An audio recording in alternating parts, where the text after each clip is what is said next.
अमीर बने रहना चाहते हैं तो माने गौतम बुद्ध की ये बात। भगवान बुद्ध एक दिन वन से गुजर रहे थे। रास्ते में एक व्यक्ति जमीन खोद रहा था। बुद्ध विश्राम के लिए वृक्ष के नीचे बैठ गए। उस व्यक्ति को खोदते खोदते एक कलश मिला। कलश में हीरे जवाहरात भरे हुए थे। उसने सोचा, आज मेरा भाग्य जाग उठा है। उसने कलश बुद्ध के चरणों में रखा और कहा, आपके आशीर्वाद से ही मुझे यह अकूत दौलत प्राप्त हुई है। मैं इसमें से कुछ रत्न आपको भेंट करना चाहता हूँ। बुद्ध ने कहा, तुम्हारे लिए यह दौलत है, किंतु मेरी दृष्टि में यह विष के समान है। बिना परिश्रम के मिला धन विष ही होता है। यह बात सुनकर वह व्यक्ति नाराज होकर कलश लेकर चला गया।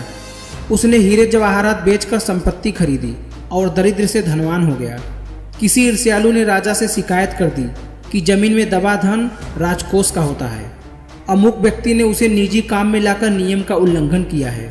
राजा ने उस व्यक्ति को पकड़वाकर बुलवाया और कलश जमा कराने को कहा तो उसने सच्ची बात बता दी कि मैंने हीरे जवाहरात बेचकर संपत्ति खरीद ली है। राजा के आदेश से उसे परिवार सहित जेल में डाल दिया गया। उसकी संपत्ति भी जब्त कर ली गई। एक दिन राजा जेल के निरीक्षण के लिए गया।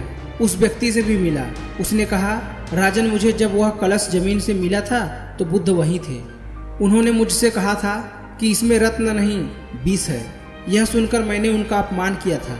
आज जेल में रहकर मुझे अनुभूति हो रही है कि उनकी बात बिल्कुल सच थी। बिना परिश्रम किए मिला हुआ वस्तु विष ही होता है। इसलिए मैं एक बार भगवान बुद्ध के दर्शन कर उनसे क्षमा मांगना चाहता हूँ। राजा ने भगवान बुद्ध को ससम्मान राज्य में आमंत्रित किया। जेल से निकालकर उस व्यक्ति को बुद्ध के पास ले जाया गया। उसने उनके चरणों में बैठकर क्षमा मांगी और कहा, आपकी बात सत्य थी। कलश में वास्तव में विष था जिसने मुझे जेल भिजवा दिया। बुद्ध के आदेश से राजा ने उसे जेल से रिहा कर दिया और उसने उसी दिन से परिश्रम से प्राप्त धन से जीवन यापन शुरू कर दिया।